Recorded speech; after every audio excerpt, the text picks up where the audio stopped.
Educated voting is a bad sign for Trump, DeSantis, and the GOP. And here's why. A coalition called Gays Against Groomers has formed and has one message. One of the biggest changes in the parties over the last few decades is in education. In 1996, 27% of Republicans had at least a bachelor's degree, higher than the Democrats' 22%. But the growth in the Democrats' numbers since then has been more consistent and larger, while the GOP's share of highly educated voters rose slightly and then dropped back to 29% in 2019, 12 points lower than the Democrats that year. And these numbers matter because not everyone votes at the same rate. In the 2016 presidential election, the more educated the voter, the more likely they were to vote, with 47.4% of high school educated people casting a ballot versus 71% of those with a bachelor's degree or higher. So when a party's percentage of college grads falls, that may make it harder to get the desired voter turnout. But also important here is the drop-off in the midterms. Although it's expected, the margins matter. And after starting with the lowest number to begin with, turnout among voters with a high school education also dropped the most, a decrease of 8.6% from the presidential vote to the 2018 midterms. In other words, as the parties change, the GOP is trading people who vote more frequently for people who vote less frequently, while the Democrats are doing the opposite. And that trade-off may be magnified in midterms. It's true the Republican Party continues to tie itself to former President Trump, a strong vote motivator. But the question remains of what the GOP electorate will look like when he is not on the ballot. We've had one example of this in 2018, and those turnout numbers show a steep drop. While the Democrats lost about 5 million votes from 2016, the Republicans saw a much larger drop of 12 million. Well, data from the Pew Research shows that Republicans could be in big trouble during these midterm elections, and largely in thanks to their own narratives. The Republican base is largely rural, evangelical, white, and frequently uneducated. As minority populations grow and more voters are pursuing higher education, the number of people who identify with the Republican base is declining.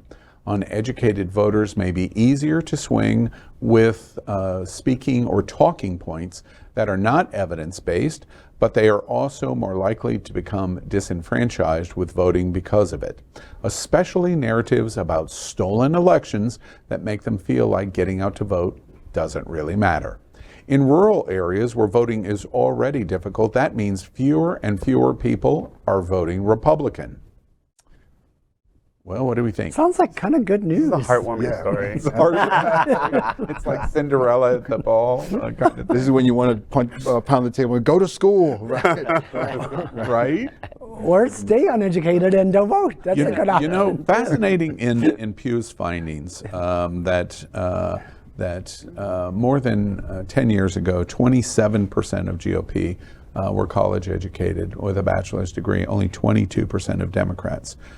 Today, it's 29% in GOP, increased 2 points, but 41% of Democrats. That is a significant rise in education.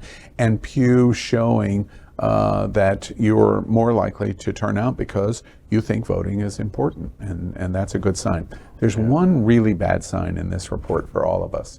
And the bad sign in this report is we live in Florida. And Florida, actually, Republican registrations outpace Democrats. Why? Because apparently they're so uneducated in Florida. Just saying.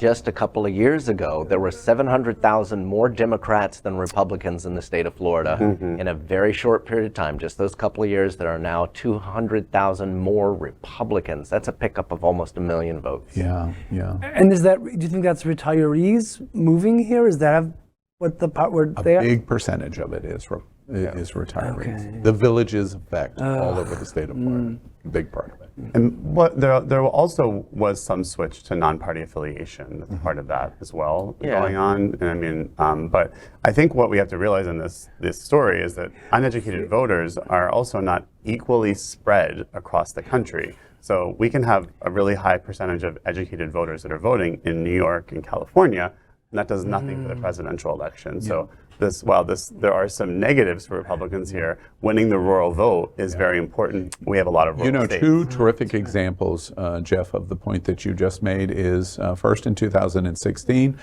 Hillary Clinton overwhelmingly won the election in majority vote, but could not win the election because of the way the election process in Electoral College is set up. And a perfect second example of that in 22 is exactly what just happened in Wyoming. Liz Cheney would overwhelmingly win the election without the issue of Donald Trump and stealing the election and her carrying that narrative. The last election 2 years ago, she carried the election by it was 73, 75 points was what she carried in Wyoming, which is a statewide election because it's the only congressional seat. This time she lost by almost 35 points. And it's an indication that these swings are gigantic and they have tremendous effects on our national elections.